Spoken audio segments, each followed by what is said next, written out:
this lecture is on Texas local governments. And there are, broadly speaking, 3 different types of local governments. There are counties, municipalities, and special districts. So Texas has 254 counties.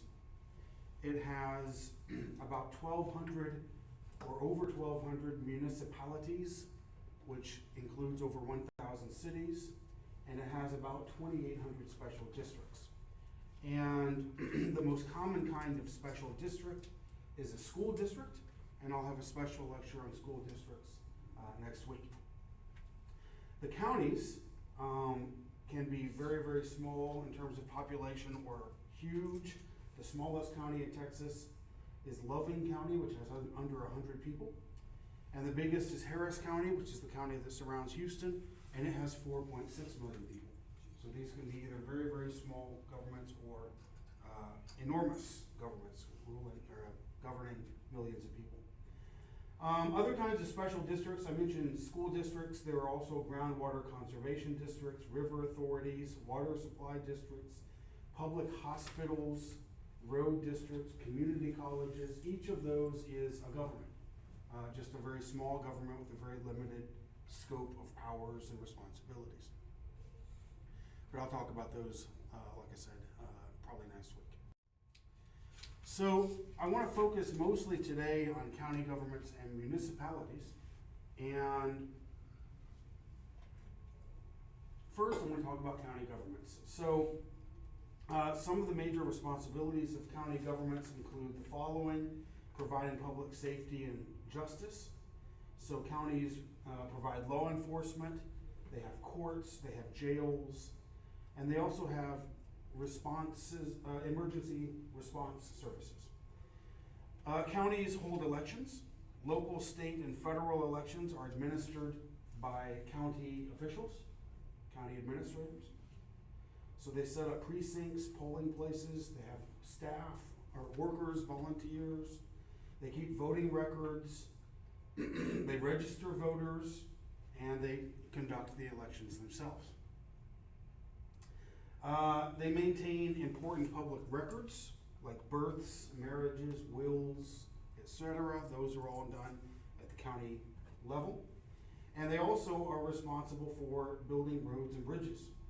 So about half the roads built in Texas are built by counties and maintained by counties, and about 1 out of 5 of the state's bridges are built or maintained by counties. And other responsibilities, health and safety. So counties can establish hospitals, emergency medical service districts. They operate 911 systems. They provide emergency services and medical clinics. They collect property taxes, and they issue vehicle registration and transfers. So if you need to register your vehicle every year, you do that at the county where you live. The basic institution of the county government is the Commissioner's Court. So the Commissioner's Court has 5 members, and these consist of 4 commissioners who are elected from single member districts called precincts. So generally speaking, if you take every county in Texas, all 254 of them, and you divide them into fourths, each one is a commissioner's precinct. And then there's a county judge who is elected at large, meaning representing the entire county. Now, county elections in Texas are partisan, so you appear on the ballot with your party affiliation. And the Commissioner's Court does a lot of work. It runs the business of the county. It adopts the county's budget, its tax rate, it approves purchases, it sets salaries and benefits for the county government. It authorizes contracts, and it maintains county buildings and facilities. Just a little bit more about the county commissioners. This is actually a picture of Henderson County, so you can see the 1, 2, 3, 4 precincts and the way they're divided up. So each commissioner is elected by 1/4 of the county's population. and serves with the county judge. And one important responsibility and power that they have is that each commissioner is responsible for the roads and bridges within their district. And so that's the one thing that they're responsible for on their own. One interesting thing about this, you don't have to be a lawyer to be a county commissioner, you just have to be elected, whoever you might be. But once elected, you do have to get continuing education, 16 hours worth every year, in order to qualify to serve as commissioner. Now, county judges are interesting because what a county judge is and does depends on which county. So, in smaller counties, the county judge is like a judge, and he presides over misdemeanor criminal and small civil cases and appeals from justices of the peace. But in larger counties, like Dallas County, where the county judge is Clay Jenkins, or Harris County, where Lena Hidalgo is the current Harris County judge, in large counties like that, the county judge isn't a judge in any normal sense of the word. The county judge is really like the chief executive officer of the county, isn't responsible for running the county government. So the county judge serves on the commissioner's court, gets a vote alongside the commissioners, does not have a veto. So it's just 5 votes, the county judge gets 1 vote along with everybody else's. The county judge is the head of emergency management in the county, and this sometimes gives county judges a lot of power and a lot of influence. And back during the COVID crisis, that made county judges like Clay Jenkins and Lena Hidalgo, in some cases, nationwide figures, because they could declare emergencies for their county, and they could institute policies and rules and implement them, and sometimes this caused controversy and disagreements between them and Governor Abbott and so forth. So, like the commissioners, the county judge must get 30 hours of education in their first 12 months in office, and then after that they have to get about 16 hours per year. There are other county officials who are important and interesting, but I'll just mention them very, very briefly. The county tax assessor collector calculates property tax rates, collects taxes for cities, schools, and other entities, processes motor vehicle title transfers, issues vehicle registrations and licenses, registers voters, and may conduct elections, and collects various other fees. So this is an interesting one to know. The tax assessor collector, if you need to register your car, this is the person you go to and do it, their office,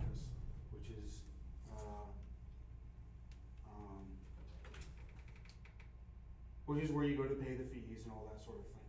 If you need to register to vote, then you can also contact your tax assessor collector to get taken care of that.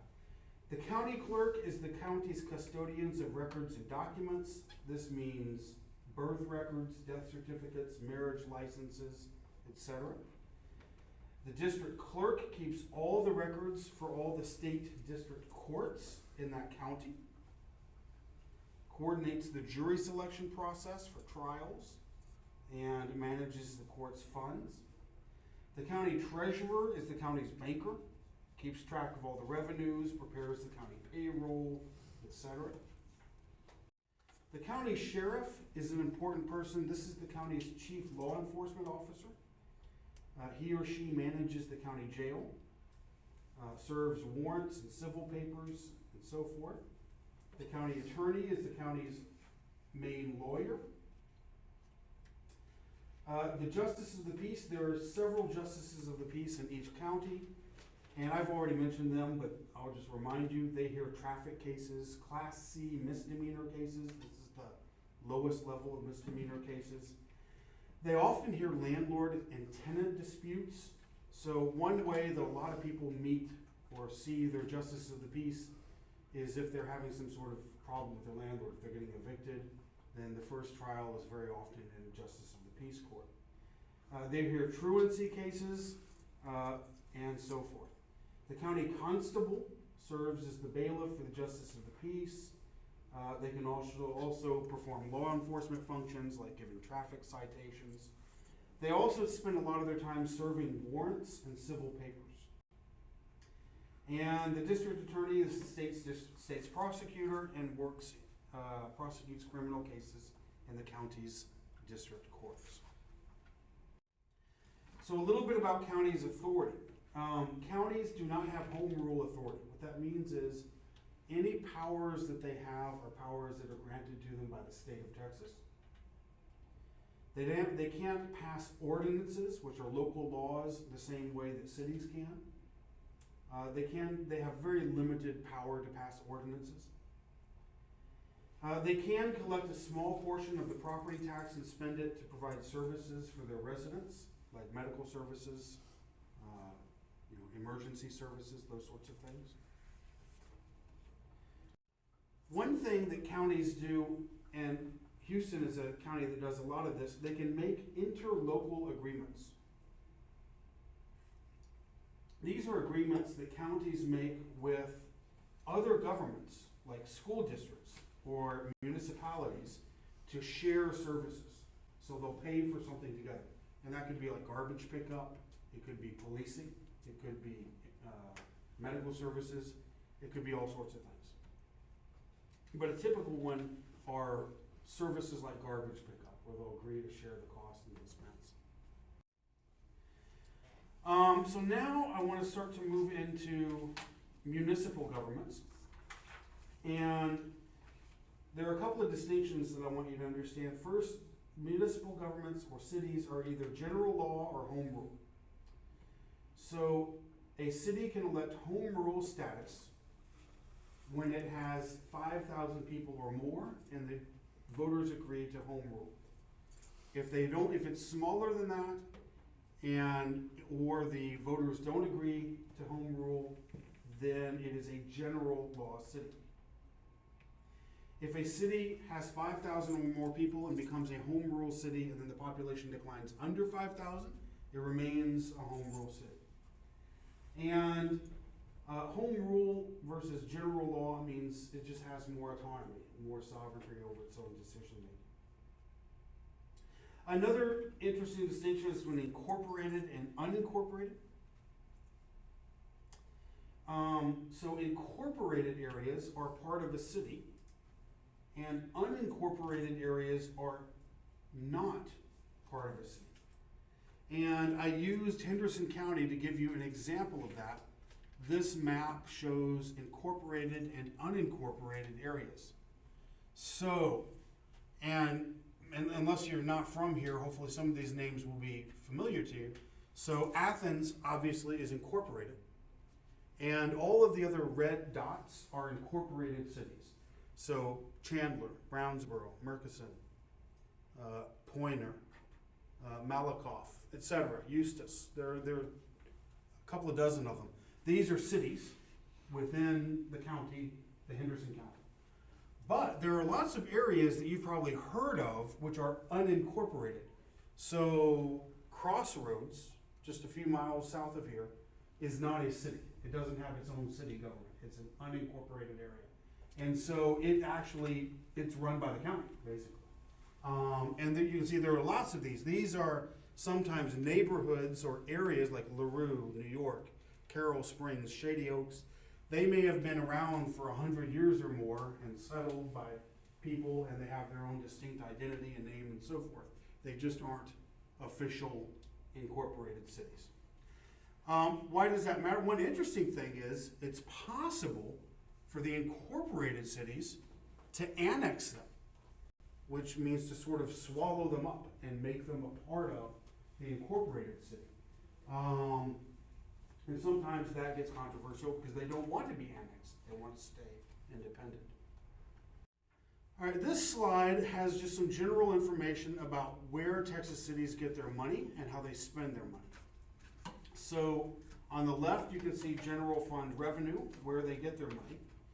And property taxes are about a third, sales taxes are about a fourth, and then all other city sources, including court fines, federal and state grants, franchise-free fees, etc. Fill in the rest. What do they spend their money on? 44% of their budget goes to the police, 16% to the fire, so 60% goes to police and fire. And then the other things that you can see here. Other expenditures is just a bunch of stuff, but libraries, 2%, streets, highways and bridges, 2%, parks and recreation, 3%, and so on. So that's kind of the typical breakdown for Texas. I mentioned annexation. This is where incorporated areas gobble up or swallow, annex unincorporated areas, make them a part of themselves. And what's interesting about this is that before 2019, there was a process where home rule cities could incorporate or annex unincorporated areas without their consent. And the Texas legislature passed a bill in 2019, almost totally putting an end to that, making it to where you really can't incorporate an unincorporated area unless the voters of that area agree to it, with some rare limited exceptions. So this it's interesting because for decades, going all the way back to who knows how long, there have been conflicts and controversies from time to time about unincorporated areas not wanting to be swallowed up by growing cities like Houston and Dallas and San Antonio and so forth. So municipal elections are nonpartisan. And what they mean by that is the candidate's party preference or affiliation does not appear on the ballot. So when people went to vote for Mayor Eric Johnson in Dallas, that's the guy on the left, or Mayor Sylvester Turner in Houston, that's the guy on the right, they couldn't see if he was a Democrat or a Republican on the ballot. It didn't list those affiliations. Usually the candidate's affiliation is well known to the public anyway, so it doesn't really matter. I wrote a little bit about Houston Mayor Sylvester Turner from his website because I thought it was kind of interesting. On the Houston government website, it says that the mayor is the executive officer of the city, the chief administrator and chief representative of the city, and responsible for the general management of the city and for seeing that all laws and ordinances are enforced. That he had administrative duties including appointments with council approval of department heads and persons serving on advisory boards. As executive officer, the mayor administers oaths and signs all motions, resolutions, and ordinances passed by city council. And the mayor also serves a legislative function, presiding over the city council with voting privileges. And the mayor, in Houston at least, also presents the council an annual budget for approval. So in Houston, the mayor has lots of responsibilities. And of course, Houston, with millions of people, the government is huge. I spent hours the other day looking at their website. They have dozens and dozens of departments for everything under the sun. Okay, now I want to spend the last few minutes of class talking about challenges that local governments, both county and municipal, face. And I could go on and on and on about tons of different challenges, but I want to just focus mostly today on two. Fiscal challenges or debt challenges, and a challenge that's or controversy that's been in the news a lot lately, and that's homelessness and what to do about that. So first, the fiscal challenge or the debt challenge. So in fiscal year 2019, the principal amount of money owed by cities, counties, school districts, and special districts in Texas was about $240 billion. This equals about $8,220 per person in Texas. For a family of four, that'd be $32,880. In other words, if you add up the money that the cities, the counties, the schools, etc. owe in Texas, it comes out to about $8,000 per person. That's an even greater amount if you take into account the interest that is owed on that debt. If you take into account the interest, then it's about $365 billion, which comes out to $12,513 per Texan. And that's the number you see here. So the debt plus interest is $365 billion, which is $12,500 or so per person. This makes Texas, if you look at the 10 most populous states, the 10 states that have the most people, so amongst them, New York, Texas, California, Florida, etc., Texas has the second highest per capita debt. So only New York has more debt per person than Texas does. So that's fairly significant. There are two types of governments that are most responsible for Texas's debt. That's school districts and cities. And they account for about 70% of it. School districts owe about $138 billion.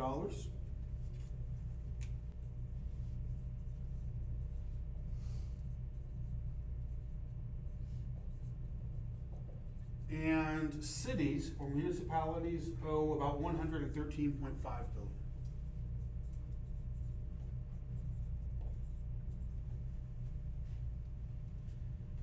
Now, why does that matter? Because if it continues to grow, as you can see, it's been growing over the last several years, growing slowly, well, steadily, from $329 billion to $365 billion. Eventually, at some point down the road, future generations of Texans will have to pay higher taxes to pay off the debt. They will have lower economic growth, less business investment, because if money is diverted to paying taxes, that's money that can't be spent on growing businesses. You could have credit downrating. In other words, the credit rating of Texas's cities and school districts could go down, making them have to pay higher interest rates, making it harder for them to get loans. All these bad things could conceivably happen. I didn't find any possible solutions to present to you. One obvious solution is to spend less money or raise taxes. I mean, it kind of, you either have to increase the revenue or decrease the amount of expenditure. It seems like you have to do one or the other. And various people have talked about, different ways of trying to do that. But I just want to kind of present to you the issue and the problem, and now I want to move on to something a little bit different. So, Texas has also been in the news lately as cities and the state government have grappled with how to handle the problem of the homeless people. So there's some, so the statistics that I found suggest that there are somewhere around 25 to 27,000 homeless people in Texas on any given day. The number of 27,229, which you see on this map here, comes from the U.S. Department of Housing and Urban Development, so that's probably a pretty good source. And of these,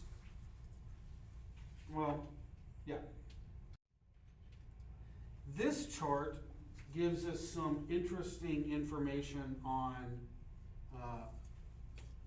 people who are homeless, and I honestly can't tell you why the 7,000 number is different from the 25,000 number. They're taking something else into account. But what I thought was interesting about this was that they broke down the data. Look here at the bottom. The number of people who are suffering from serious mental illness, 1,245. The number of people who are survivors of domestic violence, 878. Who have a substance abuse disorder, 872. And I thought it was interesting that this showed how these three things seem to be significant drivers of homelessness. Substance abuse, violence that people are fleeing from and then become homeless, and mental illness. And you hear those stories over and over again. Also, there's a little bit of an ethnic discrepancy, but there's a different chart I have later that shows that in a better way. So the demography of the homeless population, you can see it's mostly people over 24, although there are, something like, in the US, a significant amount under 18, but in Texas that number drops dramatically. And I'm honestly not sure why, but it's a very interesting discrepancy. Here you see the US figure is at the top and the Texas figure is at the bottom. So in Texas, the percentage of the homeless that are Hispanic or Latino is higher than it is in the US at large, but I think that doesn't really mean anything because Texas has a higher percentage of Hispanics in general. So you would expect it to be a higher percentage of the population. In Texas,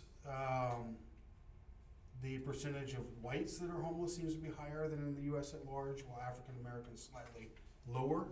I think that's interesting, but I honestly don't know why. One thing, I thought it was on this chart and I was mistaken, so I'll just go ahead and tell you and write this on the board. Some people have found an interesting, concerning discrepancy in terms of ethnicity. African Americans represent about 13% of the Texas population, but about 37% of the homeless population. So 3 times as large. And so this is probably attributable to all sorts of factors: higher poverty, higher incidence of other things that are driving. Now what I want to get into is how there's been debate, controversy, discussion about various ways to deal with this. This is an article from about 3 years ago where Austin decided to take a new-ish approach to dealing with homelessness. And it became a national story, especially when it sparked a disagreement between Austin and the governor, Greg Abbott. So this article explains that City Council approved an ordinance amending the city code to decriminalize certain behaviors that are often necessary consequences of living in homelessness. The changes mean that city policies prohibiting sitting, lying down, and camping in public areas will only be enforced if an individual is creating a safety issue or intentionally impeding use of public facilities. The prohibition on solicitation or panhandling was also repealed, while allowing police to act against any aggressive confrontations regardless of the content of speech. So what does that mean in plain English? Before 2019, for about 25 years before, it had been illegal, you could be fined or arrested, to sit, lie down, or camp in public areas. In other words, to just sort of camp out in public. It was also illegal to solicit or panhandle, in other words, to beg for handouts on public land. And the city council decided to repeal this to decriminalize those behaviors. They cited a study that the city of Austin had done, which purported to show that enforcing these policies was ineffective and an unethical way to address the homelessness problem. The council member who pushed for this change said this. He said, "Our country, our state, and our city have failed people. We've failed to provide housing. We've failed to provide jobs and health care. So we should not be surprised at the homelessness we see in our community and in communities across the country. We cannot continue to respond to homelessness with jails." So that was Austin's approach. Decriminalize the behaviors of camping and panhandling that are associated with homelessness. 2 years later, Governor Abbott signed a bill banning homeless encampments on public land in Texas. This was a direct response to what Austin had done. And the state of Texas was coming in and saying, you can't do that. It's illegal to camp out on public land in Texas. We're not talking about state parks and that sort of thing, but like on the city council lawn. And this bill, this law that Governor Abbott signed, specifically said cities can't opt out of this. Cities can't make their own policy. And that was directed at Austin. And it was saying it's illegal to camp out on public lands everywhere, whether the Austin City Council agrees with it or not. So the bill made it illegal to set up shelter or store belongings for an extended period of time. So, eating your lunch on the public lawn is okay, but camping out there is not. The bill also makes it illegal for cities to adopt policies that effectively legalize public encampments, as Austin did in 2019. Governor Abbott had been a staunch critic of the Austin City Council's decision to roll back criminal penalties for behavior related to homelessness. Okay. Well, cities across the country are struggling with homelessness. Austin, Texas is among them. 2 years ago, it decriminalized activities related to homelessness. Then this year, citizens voted to reverse that. The Texas legislature also banned public camping statewide. Stephanie Sy reports. Until very recently, this spot under a North Austin bridge was home for Freddie Williams. This where you were living? This is it? This is it. For 2 years, the 47-year-old camped here until getting in a fight with another camper that escalated. He says he left to avoid arrest. So this is just kind of what was left, and then people kind of rummaging through to see what they could find of value. Yeah. A former oil worker, Williams says he once had a job, a home, and a family. But his divorce led to drinking, which led to losing his job. He committed forgery, which landed him in prison.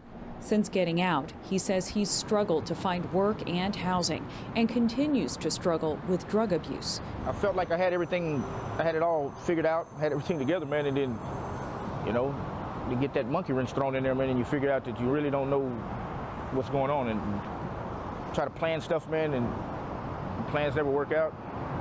What would it look like for you to have a second chance? Would that be housing? Would that be a job? What do you need? Both. A house and a job. One of the country's fastest growing big cities, Austin is also one of its least affordable, with a median home price that recently hit almost $575,000. As the city has grown into a tech and culture hub, the problem of how to help the more than 2,000 unsheltered people here has divided Austin. The most important thing in getting people sheltered or housed is having shelter or housing available. Diana Gray oversees the city's efforts to address homelessness. She asked to speak remotely amidst a surge in COVID cases. The thing that is most correlated with increase in homelessness is an increase in housing prices. And so while lack of affordability isn't the sole cause of homelessness, it is what we see drive increases over time. You had also an amendment to 184. 2 years ago, Austin's liberal-leaning city council effectively made it legal to camp and sleep in some public places and panhandle. It was part of an effort to stop the revolving door from the jails to the streets and to better help unsheltered residents connect with services. That move, along with COVID-19, which reduced capacity at shelters, made the city's homeless population visible to all. Many Austinites recoiled. Well, the city of Austin will reinstate its homeless camping ban. Over the weekend, voters passed Proposition B. In May, voters by a wide margin approved a measure which prohibits unsheltered people from sleeping in public, something advocates say they can't help but do.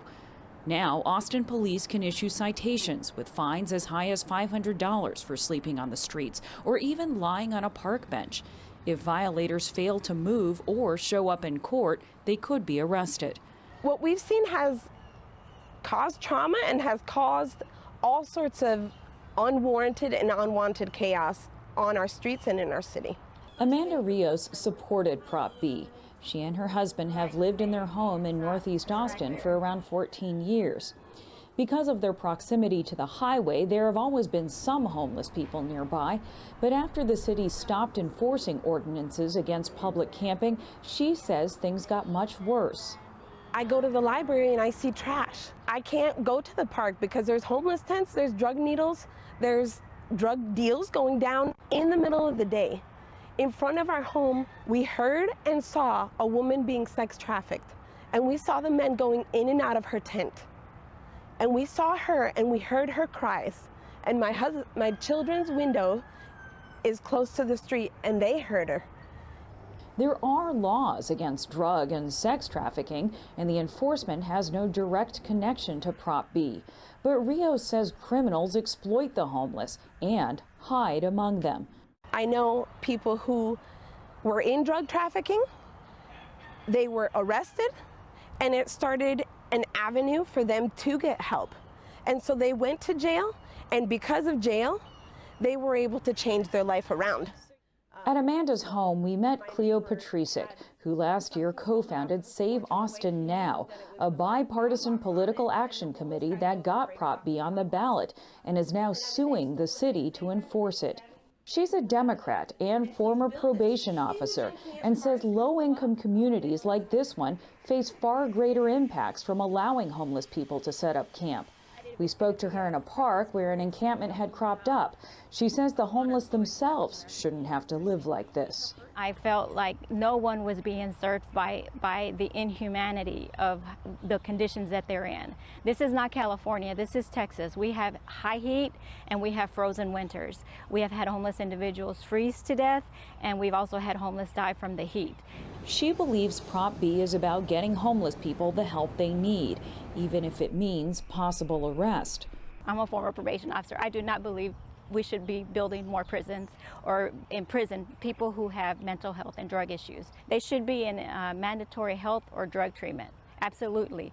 The problem is if you don't have that component, the compulsory element of forcing them into that, who will receive that service? A lot of people continue to have misconceptions about what Prop B was and what it's going to do, but there's no money or help associated with it. It's purely to criminalize people for unavoidable acts associated with extreme poverty. Chris Harris works on the Criminal Justice Project at Texas Appleseed, an Austin-based nonprofit that focuses on issues of social, economic, and racial equity. In 2019, he pushed for decriminalization, citing a city auditor's report that said 18,000 citations were issued from 2014 to 2016 for activities related to homelessness. 90% of violators failed to show up in court, and of those, 72% were issued warrants for arrest. While you have a warrant, you can't get an ID. And guess what you can't get when you don't have an ID? Anything. You can't get a job, you can't get housing, even some services are cut off from you. So it actually made the problem worse for a lot of folks. He also says allowing camping on the streets led to an outpouring of resources to address the problem. We understand now the full extent of the homelessness crisis that we face, and it's driven volunteers, donations, city investments, private investments into housing, into services in an unprecedented fashion. Earlier this year, the city unveiled a plan to use $106 million in federal funds to dramatically increase rental assistance, build more long-term housing, and open new temporary housing shelters. But there is still more need than housing supply. We're out of the heat, we have a roof over our head. Adam Cartwright and Marcy Collard were each homeless for 5 years, most recently in downtown Austin. We had so many people throw glass bottles from their cars at our tents and said, y'all white trash, y'all need to get a job, y'all need to get housing, y'all don't need to be out on the streets. Or some would yell out, go home. It's like, this is technically our home. Then, earlier this month, their camp was cleared and they were offered a room in this converted hotel, as well as case managers to help them find permanent housing and deal with any other issues like mental health or addiction. Diana Gray, the city homeless strategist, says around 90% of those who've been offered housing under the city's new efforts have accepted it. But there simply isn't enough for everyone who needs it. This is the entrance. Yes. Without an offer of housing, Freddie Williams is now planning to camp in these poison oak infested woods to avoid a run-in with police. The people that had voted to put this Proposition B into place, they were just tired of seeing us. That's all that mattered to. They didn't care about us being homeless, where we was at, and they just didn't want to see us. Are there a lot of people like you that are going to be trying to hide in the woods? The majority of the people that was under that bridge over there where I was at, that's trying to find, they're scattering right now. Hiding out of sight, and advocates for the homeless worry out of mind. For the PBS NewsHour, I'm Stephanie Sy in Austin, Texas.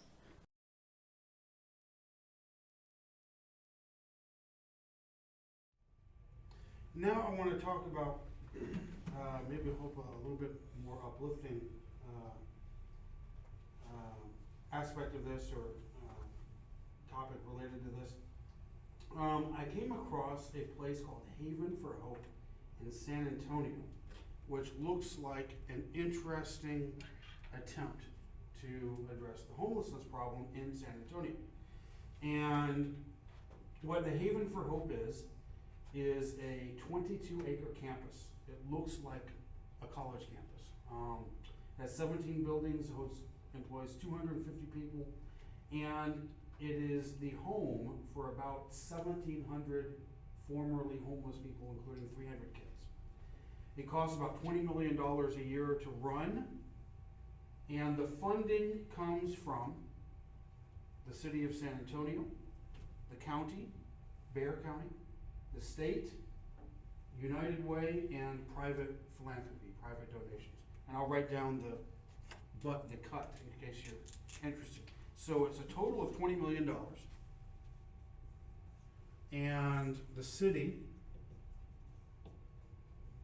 pays for $4.5 million of that. So not quite a fourth of it, right?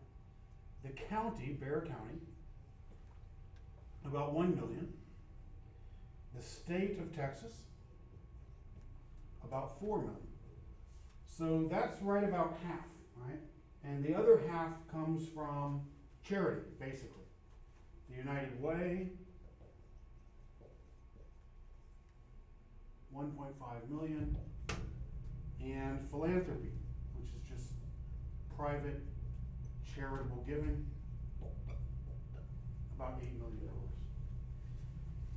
And I want to show you a short video about Haven for Hope so you can see it and get an idea what it is and think about whether or not this is an approach that you think is a good one for dealing with the problem.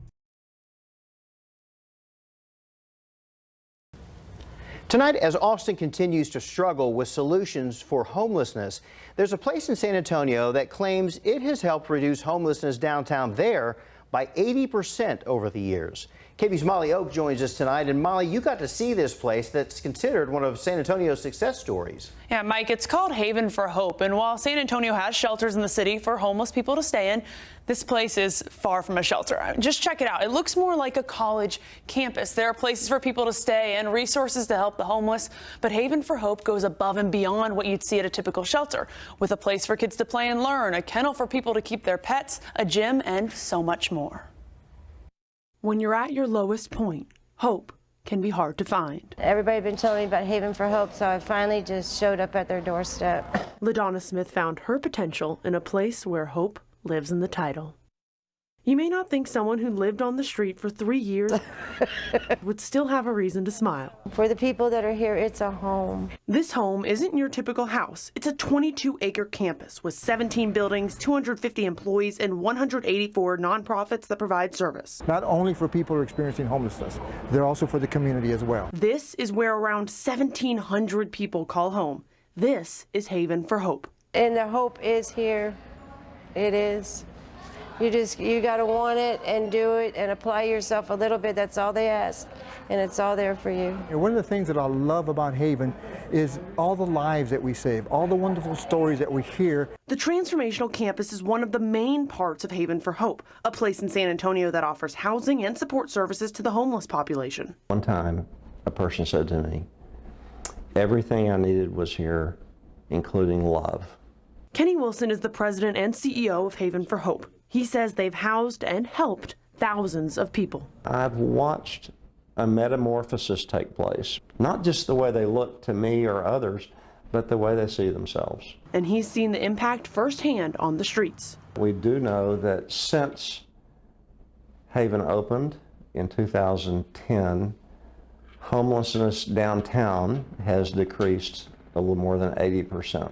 While the data shows an overall decline, one statistic doesn't sit right with Wilson. The number of homeless families in the area increased by 18%. But when a family comes to us with a child, children, a parent or parents, and they say, we're living in the car, we can't do it anymore, we do not say, I'm sorry, we're full.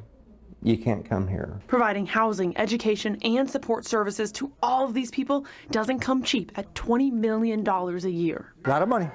Worth it? Absolutely. There's no doubt. I don't even hesitate. Absolutely worth it. Even though Wilson says Haven for Hope is not a shelter, there is a shelter-like portion of the campus called the Courtyard, which is mostly people from the street. It's safe sleeping. They can come and stay as long as they like, and we provide services to them too. Our goal for them is to get them to a better place to live. People like LaDonna. I'm getting my life back. LaDonna lived on the streets on and off for about 3 years. She first came to Haven for Hope in October. Now she has a job, she's working on getting permanent housing. She says this place turned her life around. All the resources are here. Anything that a person could need to get themselves back together is right here. And it's just a loving atmosphere. An atmosphere of change for those willing to work for it. Miracles are happening every day here. I see transformations in people when they come in here. I see them, they're all down and out and, you know, just losing hope. And then they get here and it's here for them. And I just see complete transformations in so many people, including myself. In San Antonio, it's more than just providing people a home. I'm very happy too. It's helping them find hope. Very happy. Wilson says Haven for Hope is full, but the staff is renovating a building, and that will add about 200 beds to the campus. City leaders from here in Austin have toured Haven for Hope. Councilmember Kathy Tovov spoke about it during one of the homeless forums a few weeks ago. We've certainly been thinking about in Austin is that they do provide an outdoor space where individuals can be in their courtyard. I think it's a very important new direction to go in to provide some kind of outdoor space where individuals can be during the day who don't necessarily want to come inside one of the buildings. So today I sat down with Tova to talk about the likelihood of seeing something similar in Austin. You'll hear more from her about that tomorrow night at 10.